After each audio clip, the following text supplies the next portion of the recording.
Great. Well, thank you so much. First of all, again, want to really thank our hosts at AmCham at GE and the U.S. Embassy for organizing this excellent event. It's been a great and informative discussion on how we can work together to support Indonesia's low carbon transition. And the range of projects and opportunities in the space. As mentioned, I'm the regional manager for the U.S. Trade and Development Agency. I'm based here in Bangkok, supporting USTDA's program work across Southeast Asia, including Indonesia. As you may have seen, you're joined today by my colleague, Ibu Hana Yolanda, who is our new senior country representative based at the embassy in Jakarta. We're excited to have open our Indonesia office in July this year, and hopefully you'll have a chance to meet Yolanda in person if you haven't already. For purposes of this breakout session, we wanted to provide a bit more overview and detail on USTDA's program, on our project development and partnership building tools that are available to our Indonesian partners as well as US companies, to provide a few examples of those projects, and also most importantly, how our Indonesian partners and US companies can access those tools. So I'll start just, very high level with USTDA's mission. We're an independent US government agency with a dual mandate. As our name suggests, we have both a trade and a development mandate, and that includes supporting sustainable infrastructure development and economic growth in our partner countries, but also to connecting our partners with US technologies and industry expertise. We're often referred to as sort of before talking about our program tools, just to give you a sense of our footprint and our track record. USTDA has supported more than 760 major infrastructure projects in 24 countries across Southeast Asia, South and Southeast Asia, and that includes over 125 major projects in Indonesia, including work in the major infrastructure sectors that Yolanda mentioned earlier, including energy. As far as our footprint, we have our regional office for Southeast Asia based here in Thailand, as well as country offices in India, Indonesia, Malaysia, and Vietnam. And we'll be opening an office in the Philippines this next year. As mentioned, again, we were pleased to open our Indonesia office at the U.S. Embassy this July with the arrival of Yolanda. USTDA is often referred to as the US government's overseas project development agency, and that's really because all of our program work is focused at early stages of project development. So all of our program tools and activities engage projects throughout that development continuum, again, from the early concept and identification of projects to those final stages or later stages of financing and implementation. We offer two main different categories of tools that I'm going to talk about today, and I'll get into these in a bit more detail in the later slides. But those two categories of tools include our project preparation grants. So one of the main things that we do is serving as a project preparation facility. As Yolanda mentioned, USTDA grants help fund feasibility studies, master plans, technical assistance, engineering and design, and pilot projects, and other types of customized technical assistance that can help our Indonesian partners, both public and private, to move projects through those different stages of development. We also offer what we call partnership building programs, and this includes things like reverse trade missions, which bring delegations to the US from Indonesia, technical conferences and workshops, which are often sector and project focused, as well as different types of training activities.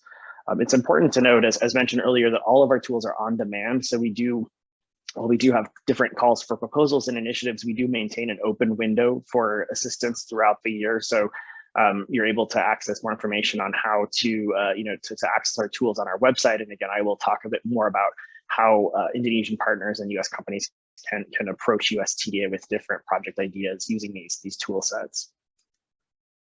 Just a note, again, on our sector focus, we do focus on major priority infrastructure sectors, and this does include energy, ICT, transportation, agribusiness, and health. Energy continues to be year after year our largest sector portfolio. I think, again, as an agency last year, we did about 50% of our overall program work in the energy space. So especially as we're looking to support the administration and Indonesia and our partner countries' decarbonization objectives, there's a lot of work for us to do in this sector using USTDA's tools. I wanted to start first with our partnership building programs. So again, the second set of tools that I mentioned, again, this includes things like missions, reverse trade missions, where we bring delegations from both public and private sector from Indonesia back to the United States for 1 to 2 week visits, where they're able to engage with US companies, with US experts, look at technology, do site visits, and better understand potential resources and industry best practices that can support their individual project or sector areas.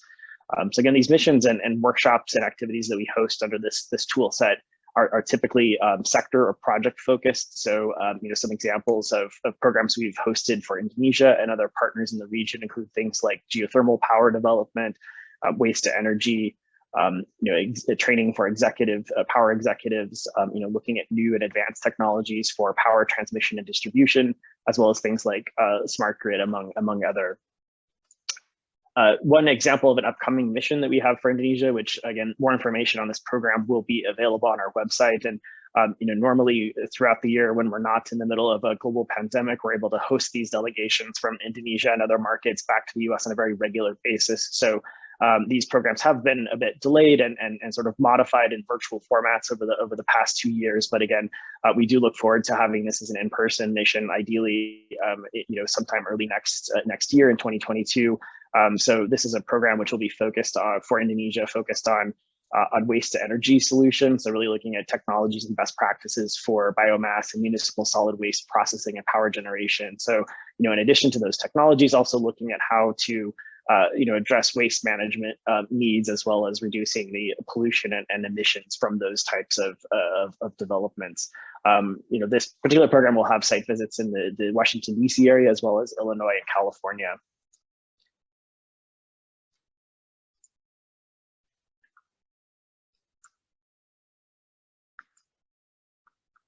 Bear with me, there's a slight delay in the slides here.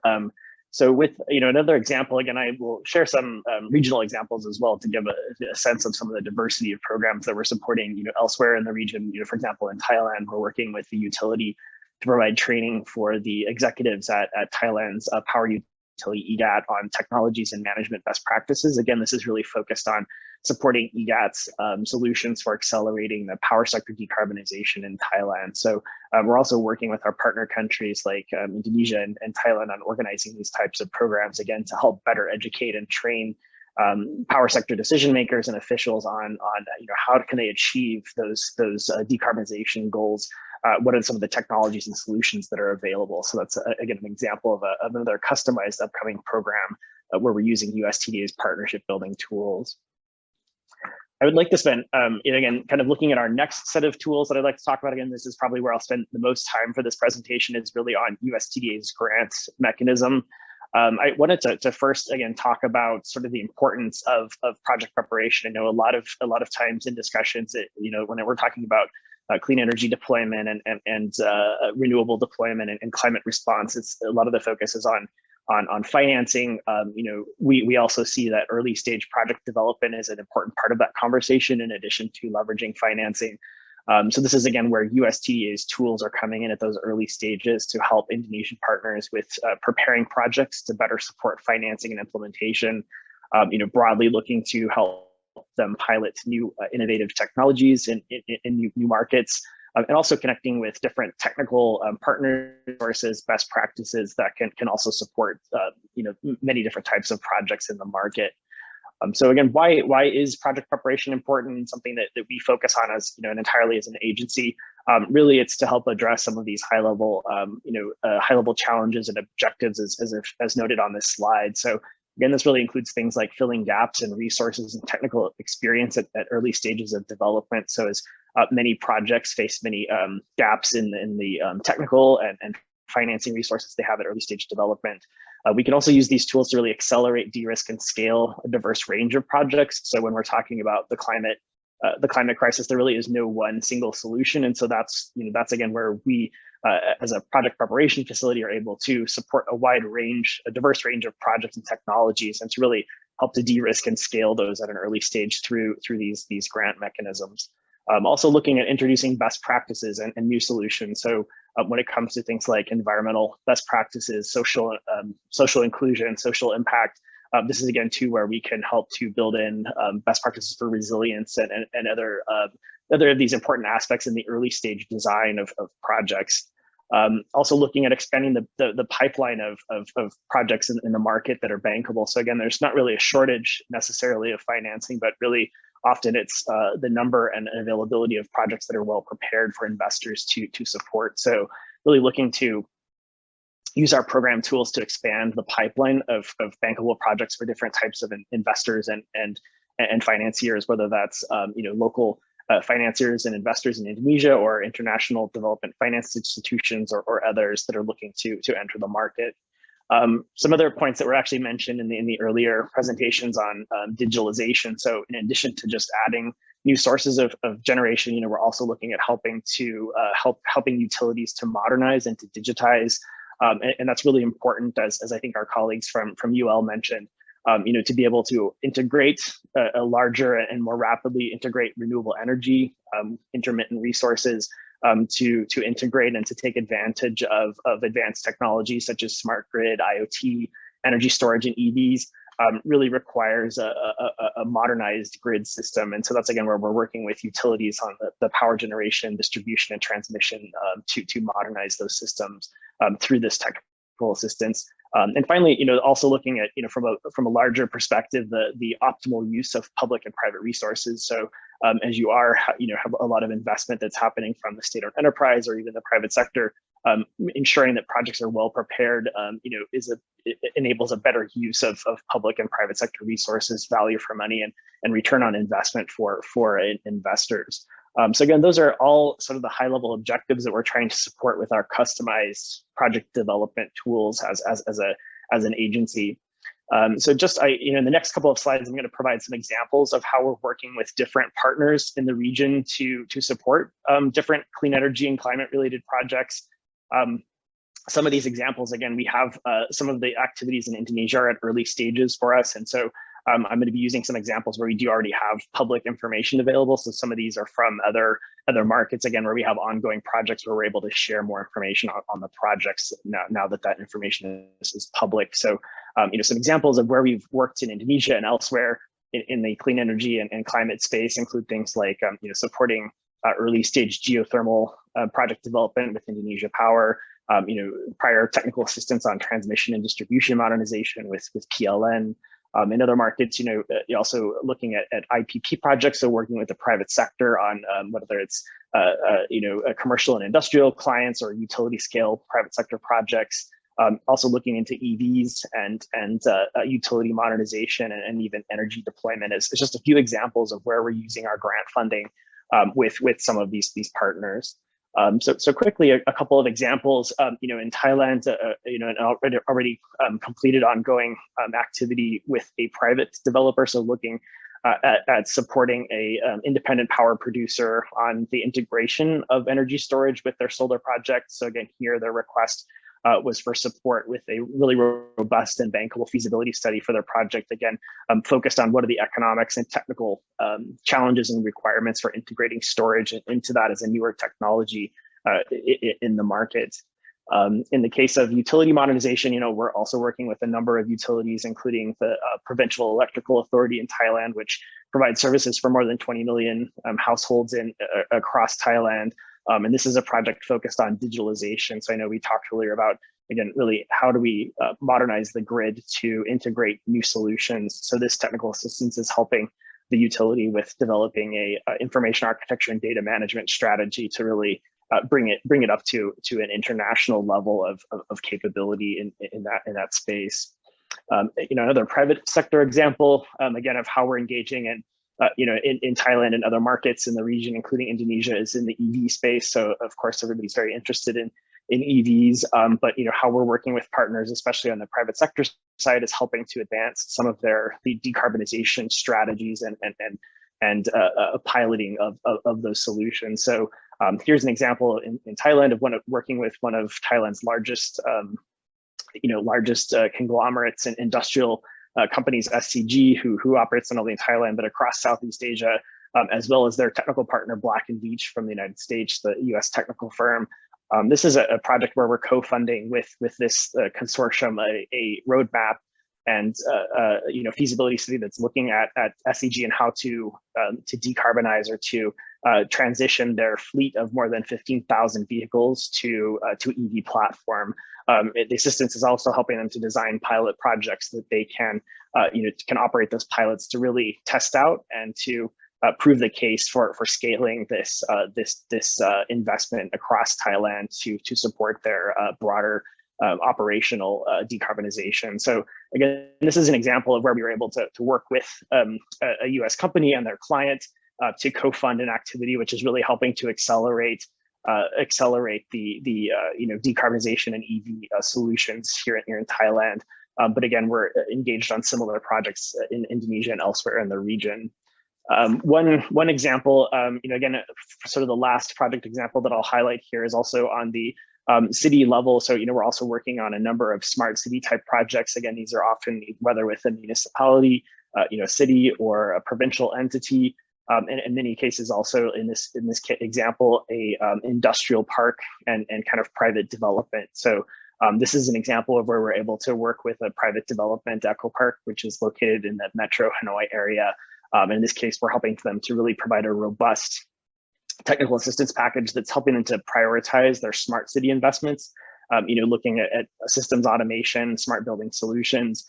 So again, in that way, supporting those climate objectives by helping to, again, looking at economical ways to integrate solutions, whether that's traffic management solutions that can help to reduce fuel usage, or things like building solutions that reduce, the increased energy efficiency. A lot of those can be bundled or addressed under these types of master planning that can help partners to accelerate and prioritize those types of investments. So again, I have linked on these slides, which will be available, links to the information on our website if you'd like to read more from the press releases that are available on our website. I would like to, with those examples, I would like to highlight again, how to access USTDA's tools. So I just gave, sort of a range of examples where we're working with both the public and private sector on different types of customized activities.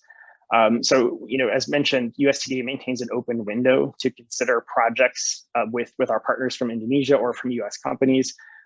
So here's a link on this slide, and I believe Yolanda shared this in the prior panel. If you would like to find out more on how to apply for USTDA assistance, there's more information on our website, which can walk you through the process and some of the key considerations and information that you would need to know. So, broadly, some of the important, things to keep in mind for USTDA assistance. Again, we can really work with the government, with the state-owned enterprise, with the private sector. We don't have set limits on the lower upward amount of grant funding that we can provide per project, but typically that assistance is coming in the range of about $500,000 to 1.5 million US. That again is really dependent upon the custom requirements of the individual project. The assistance is customized and designed with our partners, so that we're also working with sector experts to ensure that the assistance is well designed and referencing international best practices in project preparation. And it is delivered through a grant mechanism. So we're providing a grant to the Indonesian public or private entity, which is used to fund the work by the technical consultants that are selected. With these activities, again, we can engage in projects where we're co-funding them with US companies. So if an Indonesian partner or a US company has an opportunity that they would like to co-fund or approach USTD on, we can actually fund those through what we call the sole source mechanism. And I will, you'll see here where it mentions the contractor selection options. I will discuss these two models briefly in the following slides. But again, we are able to work directly with partners where you have an identified US vendor partner or technical partner where you would like to, say, co-fund a pilot project or other type of activity of interest. The other option is, again, where Indonesian partners may not already have identified US technical partners or vendors, we're actually able to support in connecting you with those technologies and partners through what we call the competed grant mechanism, which is where we facilitate a competitive process to help you identify the technical partner that would support the technical assistance or pilot activity. So again, I will add additional detail on the next slides. I would note too, just an important point is that USTD is not looking to use these grants for subsidizing the project implementation. So we're not funding the equipment or any type of project implementation. What we're really supporting is the technical work, the piloting, the labor, the technical deliverables that are really needed to advance the project to those next stages of financing and implementation. And we also, as my next slide is a little delayed in coming up, we also support different types of projects with different financiers. So we're agnostic on the source of implementation financing. So some projects may be funded through government budgets, some may be financed locally, some may be targeting the pipeline of different development finance institutions like our sister agency, the DFC or AmCham Bank or others. So again, we can really work with different types of projects and financiers or financer pipelines to really custom design projects that are geared towards those particular financiers or project needs.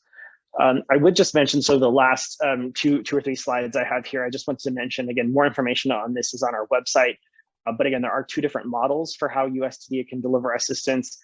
There's, again, the competed model or the sole source model. With the competed model, again, this is where we can work with an Indonesian government or private sector partner and to custom design an assistance package. And then we would facilitate an RFP process for them to select the contractor that would implement the project. So key features of this model is that USTDA would work with our sector experts and the project sponsor to develop the scope of work and the budget. We would then, in this case, too, USTDA is covering 100% of the activity costs, and the clients or the Indonesian partner would competitively select the contractor for the project through an RFP process. So again, this is the competed model, which you're able to find more information on our website. The second model I'll mention, the last model that it's important to keep in mind, and especially where we have U.S. companies that are approaching us with clients or Indonesian partners who already have an identified maybe technology partner. This is a great option where we can co-fund activities. So in these cases, usually the U.S. technology partner or vendor is responsible for helping to develop the proposal and budget, and the U.S. firm is also usually typically sharing in the costs of that activity in order to co-fund it with USTDA. So I mentioned earlier the EV project that we're supporting in Thailand. Again, that's an example of where we're able to co-fund that activity on a sole source basis. So just again, keep in mind some different models that we have and how we can approach that assistance, and we're happy to discuss those options. The last slide that I'll go through here, I know folks have already been online for quite a while, but I know this is something that my colleague Bu Yolanda mentioned with USTDA's Global Partnership for Climate Smart Infrastructure. This is again our effort to really scale support for climate smart infrastructure, including clean energy and transportation projects. Really looking at helping our partner countries from the public and private sector to decarbonize infrastructure, to develop new clean energy sources. So we did have a recent call for proposals where we were able to kind of gather new project partners and new technology ideas from across the region and globally. As mentioned, we had several hundred proposals and at least 20 strong proposals from Indonesia. So again, look forward to advancing a diverse range of projects here in Indonesia in these sectors. So again, we would invite you to watch for upcoming call for proposals or to approach us at any time with project ideas. The last slide, again, I'll just again reemphasize that all of the information on our projects and on our tools is available on USTDA's website. So again, if you'd like to find out more, you can link to that through USTDA.gov. We'd also invite you to reach out to Bu Yolanda, our senior country representative, who's at the embassy in Jakarta, or myself, and also listed here is Tanvi Madasudanan, who's in DC, and she leads our energy portfolio region. So 3 contacts for you to reach out to if you'd like to have further discussion on USTDA's program tools. We're always happy to talk through potential project ideas and how they may be a fit for TDA's program, and to coach you on those next steps in the process. And again, a lot more information on that process and requirements is on our website, as well as information on upcoming events. So would welcome you to visit the website. I think with that, I will stop there. I know that's a lot of information. I really, again, appreciate the opportunity to share more on USTDA's program, and looking forward to your ideas on how we can work together to support the energy transition in Indonesia. So Patricia and AmCham team, I'll stop there. I don't